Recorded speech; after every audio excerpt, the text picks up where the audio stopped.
Bismillahirrahmanirrahim. Assalamualaikum warahmatullahi wabarakatuh. Selamat pagi, selamat siang, selamat malam teman-teman. Pada kesempatan kali ini kita akan belajar bersama tentang kinematika gerak. Nah, pada video kinematika gerak ini akan saya bagi menjadi dua bagian ya, yaitu kinematika secara umum dan kemudian nanti untuk pembagian geraknya akan kita bahas terpisah.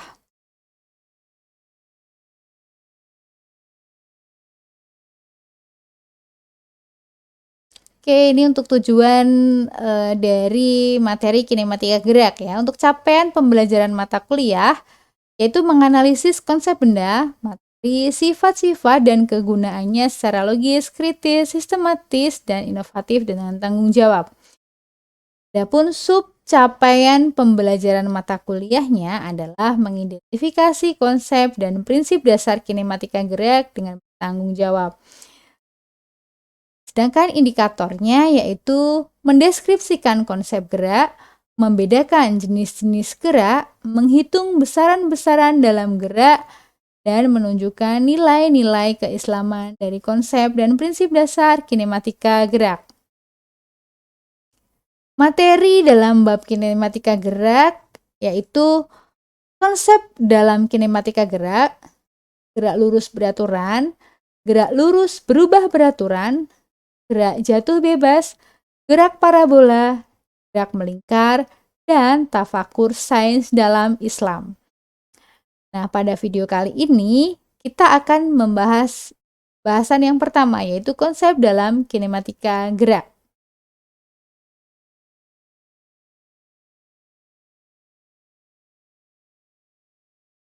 Oke, mari kita perhatikan ilustrasi mobil di bawah ini.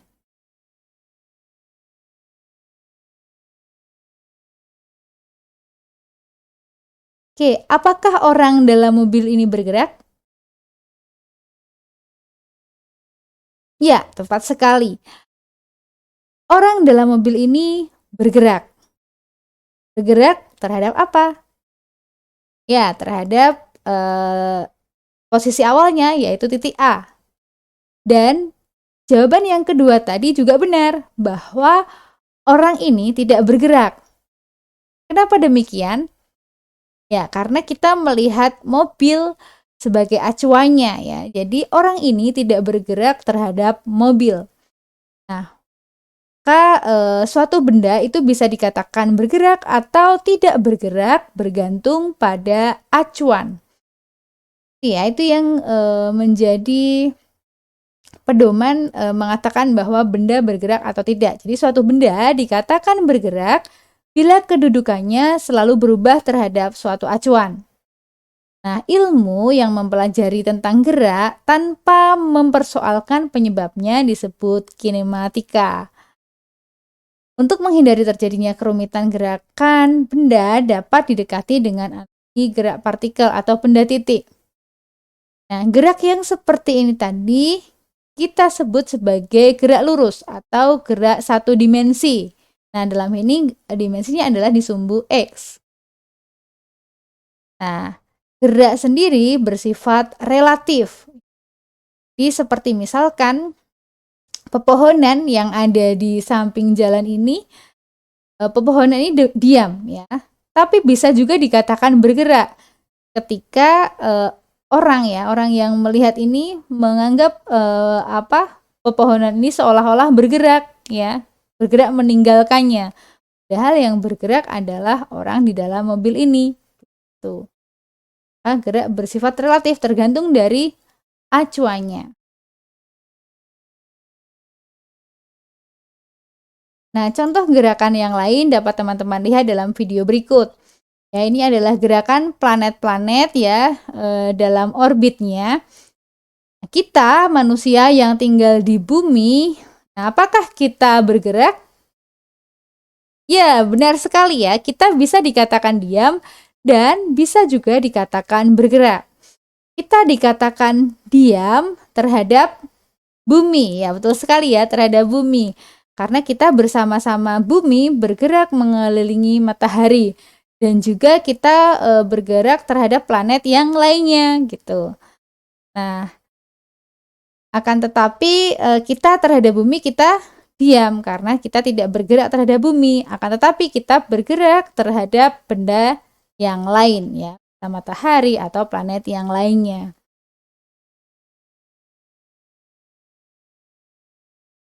Nah, sekarang kita bahas besaran yang lain, yaitu jarak dan perpindahan. Ya, di materi sebelumnya kita sudah mengenal adanya besaran ya, besaran jarak. Nah, jarak itu apa sih sebenarnya? Nah, jarak adalah panjang seluruh lintasan yang ditempuh oleh suatu benda. Nah, ini merupakan besaran skalar. Nah, besaran skalar hanya memiliki nilai saja. Ya, hanya memiliki nilai. Berbeda dengan perpindahan. Perpindahan itu adalah perubahan kedudukan benda dalam selang waktu tertentu. Atau bisa kita sebut dia adalah lintasan terpendek yang ditempuh oleh suatu benda.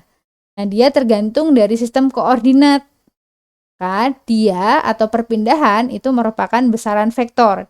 Jadi, dia tidak hanya memiliki nilai saja, tapi juga memiliki arah. Nah, contohnya seperti ini ya, ada benda bergerak dari A ke B ya, maka perpindahannya adalah lintasan terpendek ini dari A ke B. Di delta S adalah S2 atau posisi B dikurangi posisi A. Sedangkan jarak ketika gambarnya seperti ini, maka jaraknya sama juga ya, karena lintasan yang ditempuh ya dari titik A ke titik B, maka dalam hal ini besarnya jarak sama dengan perpindahan besarnya ya. Nah, teman-teman sering sekali menggunakan aplikasi ini. Ya, betul sekali ya, kita gunakan Google Map untuk mencari lokasi tertentu yang belum kita kenal gitu ya. Atau kita ingin memprediksi berapa sih jarak tempuhnya, berapa sih waktu tempuhnya, begitu kita gunakan Google Map. Nah, ini dicontohkan gerak dari Boyolali ke Universitas Muhammadiyah Surakarta. Nah, dari Google Map ini kita menemukan beberapa data ya teman-teman. Di sini kita bisa melintasi atau menuju ke UMS dengan menempuh 3 lintasan. Ya, 3 lintasan. Yang pertama adalah ini ya, yang paling bawah. Jadi via Jalan Wonosari Pakis ini ya ditempuh dalam waktu 55 menit dengan jarak 29 km. Nah, ini artinya panjang lintasan yang ditempuh ketika kita melewati jalur ini. Pilihan yang kedua, kita bisa menggunakan via tol Salatiga Kertosono ya, atau jalan tol Semarang Solo. Nah, ini waktu tempuhnya adalah 42 menit ya, dengan jarak tempuh 33,4 km ketika kita menggunakan jalur tol. Nah, sedangkan pilihan yang ketiga kita bisa menggunakan lintasan biru ini, yaitu menggunakan jalan Semarang Surakarta atau Semarang Solo dengan waktu tempuh 41 menit ya, dengan jarak 22,5 km. Nah, ini 3 jalur ini menunjukkan jarak ya, jadi panjang lintasan yang ditempuh gitu. Nah, bagaimana tadi kita sudah mempelajari perpindahan juga ya. Perpindahan tadi adalah lintasan terpendek yang ditempuh oleh suatu benda. Nah, kita bisa melihat kalau di sini perpindahannya berarti dari posisi UMS dan Boyolali ini. Maka kita bisa tarik garis lurus. Nah, ini ya yang garis hitam ini menunjukkan perpindahannya. Jadi perpindahan sesungguhnya hanya 15 km ya. Sedangkan tadi lintasan yang ditempuh atau jaraknya bisa kita lewati beberapa rute yang sudah disediakan di map ini. Oke, berikutnya ini ada contoh. Sebuah benda bergerak dari A ke B sejauh 5 meter dan menuju ke C seperti pada gambar di bawah ini. A ke B 5 meter, kemudian menuju ke C dengan jarak 3 meter. Tentukan jarak dan perpindahannya. Nah, kita bisa menggunakan konsep sebelumnya ya teman-teman. Jika kita cari jarak,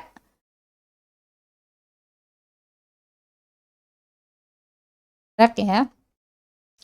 Jarak adalah panjang lintasan yang ditempuh, ya. Dia adalah besaran skalar. Nah, maka di sini jaraknya adalah dari A ke B. Berarti di sini A ke B, kemudian kembali ke C ya, berarti tambah B ke C. Ini sama dengan A ke B berapa? 5 meter tambah BC 3. Nah, maka jaraknya itu sama dengan 8.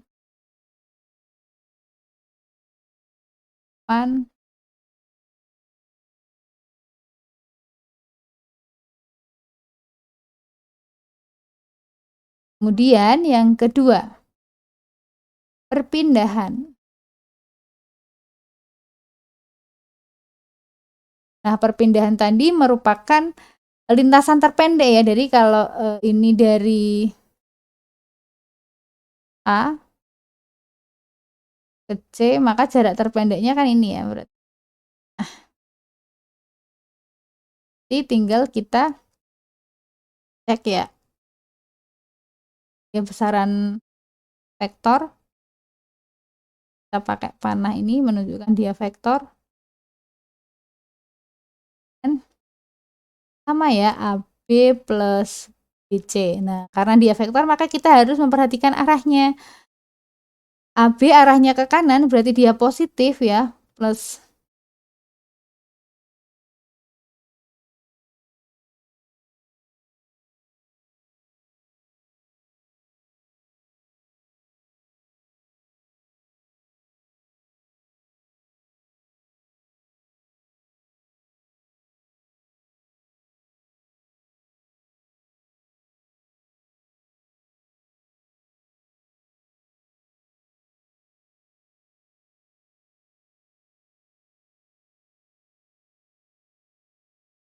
oke ini ya, plus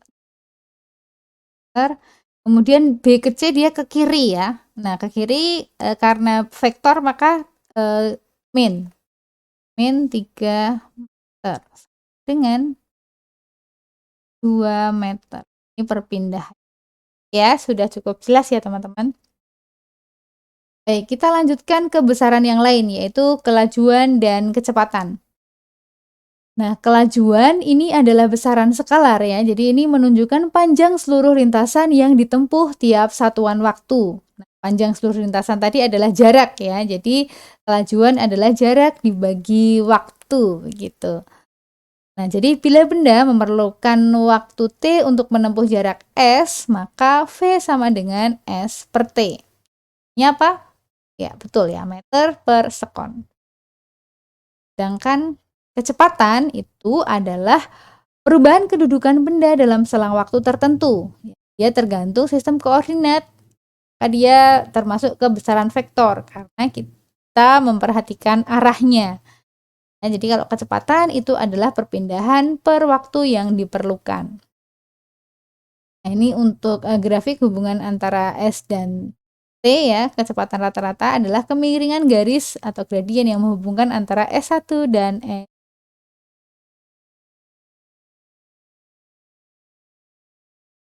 Nah, ini ada contoh, teman. Benda bergerak dari A ke B 5 meter dan kembali lagi ke A seperti gambar di bawah ini.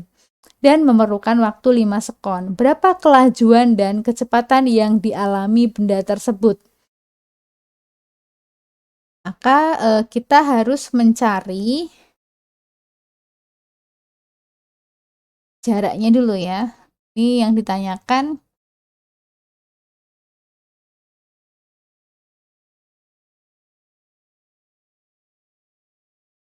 ya.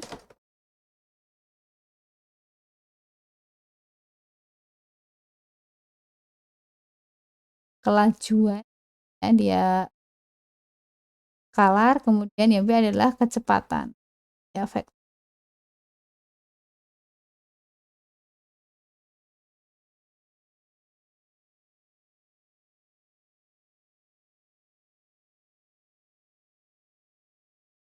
Kita cari terlebih dahulu apanya teman-teman? Jarak ya. Jarak.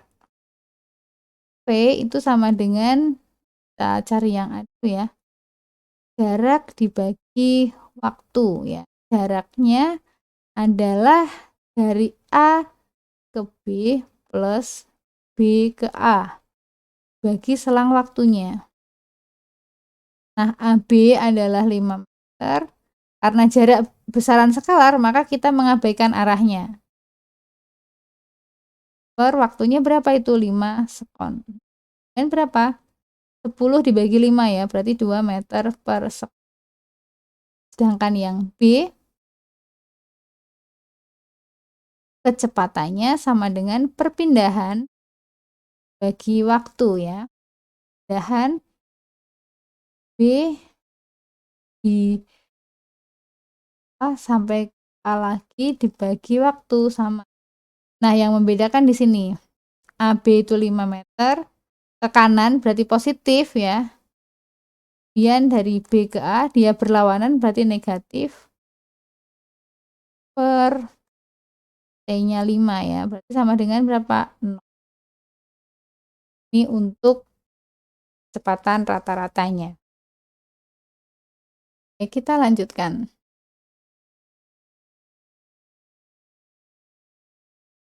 Contoh yang berikutnya.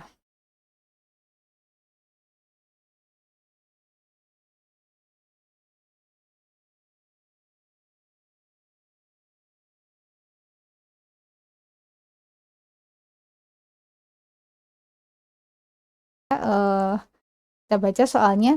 Seorang driver ojek online akan mendapat pesanan Yuk Food ke gerai kuliner dengan bergerak lurus ke utara. Jadi ada driver ini bergerak ke utara.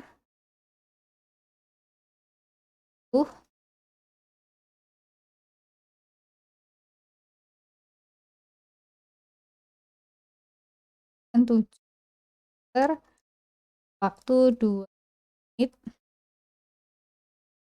Kemudian melanjutkan ke timur 24 km dalam waktu 10.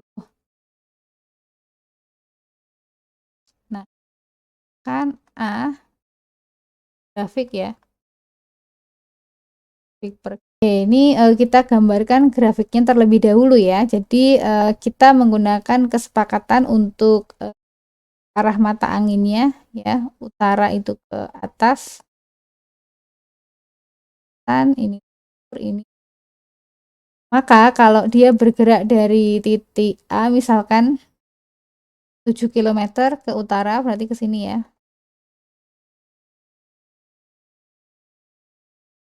Oke, kemudian dilanjutkan 24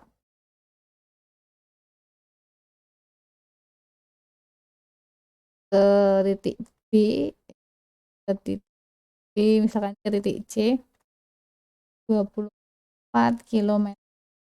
Pergerakannya seperti ini ya. Kemudian pertanyaan B ditanyakan perpindahan. Nah, perpindahan berarti kan dari A dari ya C, lintasan terpendek AC. Nah, ini tidak lain adalah diagonal ya, diagonal dalam lintasan ya, di sumber miringnya. Maka perpindahan kita cari dari Pythagoras ya. Ini sama dengan AB kuadrat plus BC kuadrat. Dan akar dari 7 kuadrat plus 24 kuadrat dan akar 49 plus 576 ya. Dan akar 625.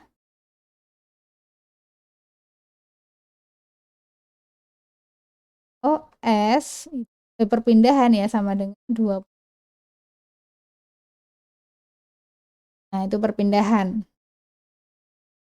Sedangkan untuk jaraknya itu di panjang lintasan yang ditempuh itu dari AB plus C dan AB-nya 7 kilometer. Ini tadi kilometer ya, maaf. Plus 24 kilo dan 31. Ini untuk jarak. Sekarang ke pertanyaan yang C. C, kelajuan nih teman-teman, kelajuan berarti S per T. Tinggal kita masukkan dari yang sudah kita peroleh. Jadi ini 31 km per T-nya. T total berarti berapa? 12 sekon. Menit, sorry.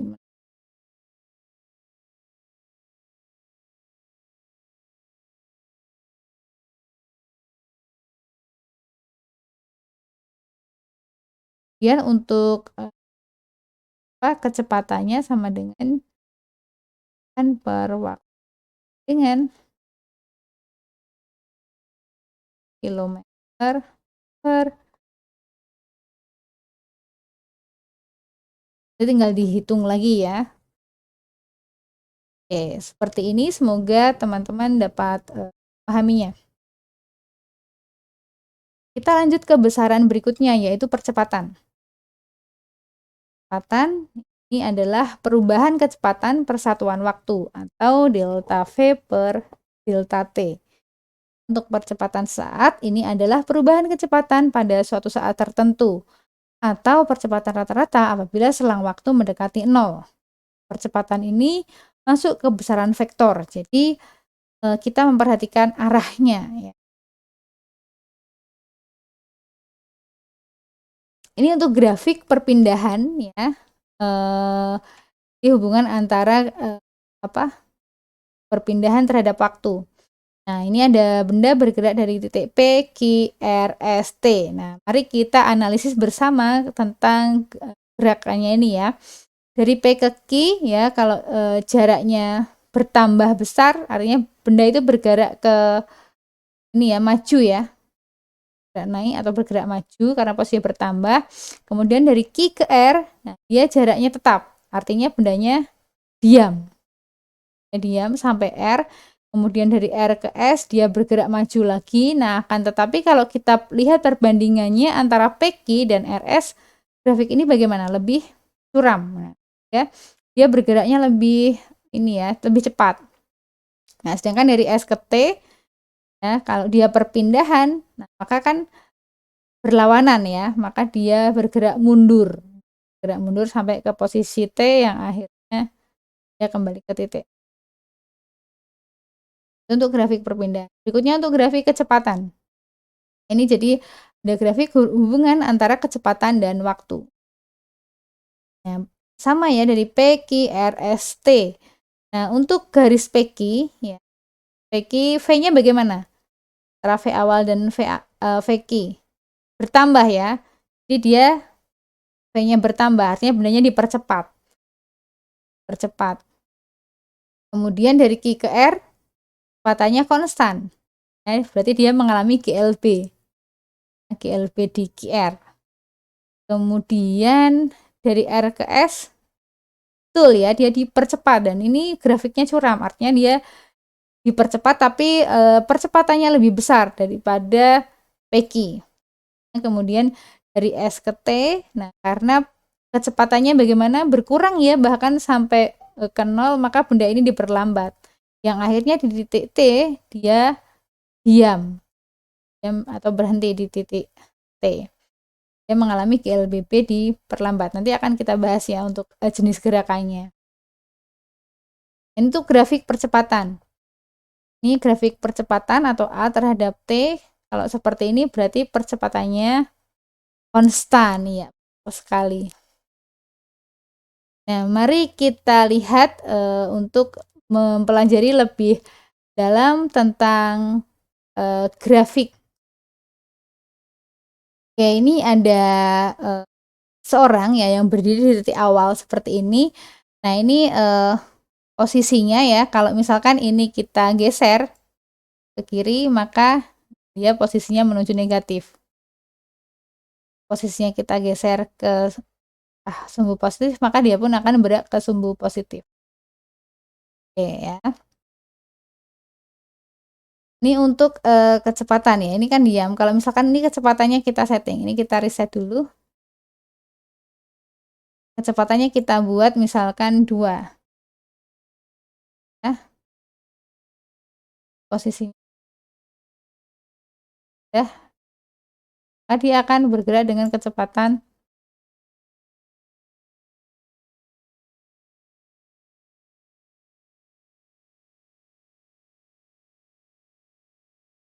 ini. Kalau percepatannya kita ganti,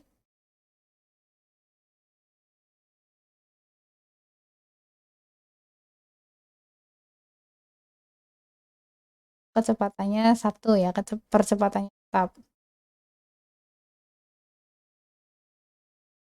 Sekarang kita akan melihat grafiknya.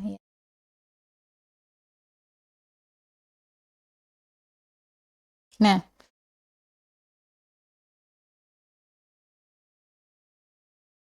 kita akan lihat ketika ini kecepatannya ya. Kecepatannya 0 berarti dia diam ya, kecepatannya dia diam. Kalau kecepatannya kita tambah misalkan 6 ya, apa yang akan terjadi?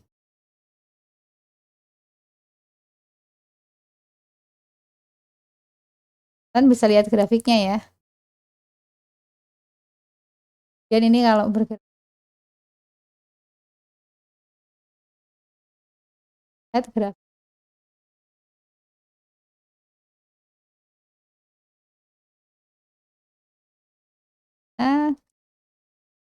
naik ya, naik.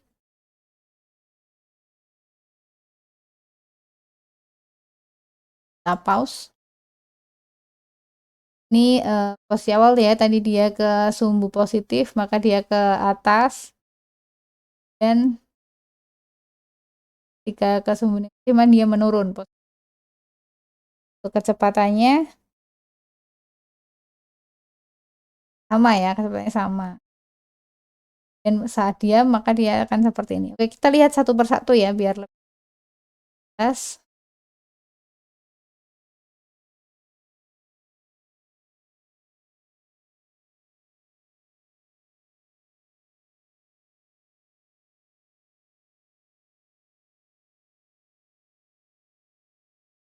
Ini untuk posisi ya.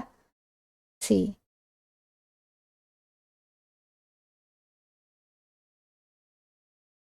Kita ubah kan, maka dia akan bergerak.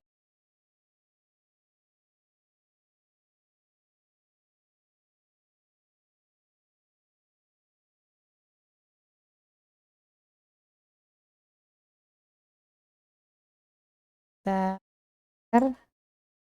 ke arah berlawanan ya, ke kiri, maka grafiknya turun. Dia mengalami pindah ke arah positif, dia akan grafiknya naik lagi. Tuh. Untuk perpindahan. Nah, sekarang kita lihat untuk grafik kecepatan. Misalkan kita set ya. Kita kecepatannya tetap. Dia berhenti ya.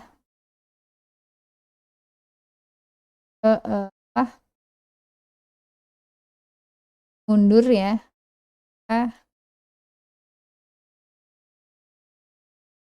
Kita hentikan. Nah, dia akan berhenti.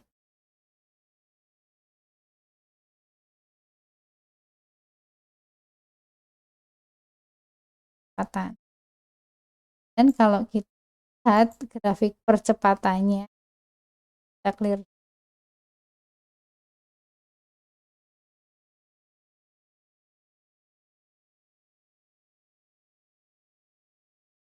percepatan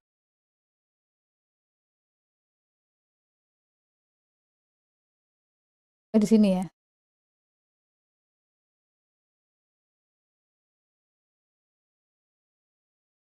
Jadi ya, dia akan kembali seperti ini.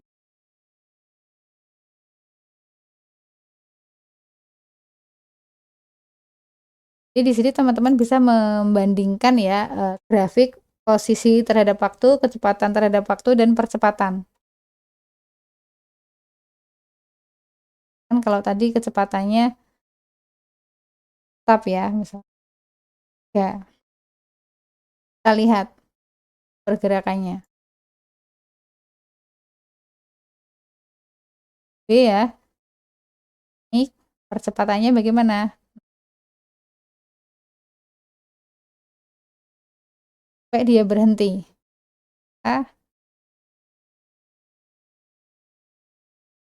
Kemudian kalau dia mengalami perlambatan, maka ini kita turunkan misalnya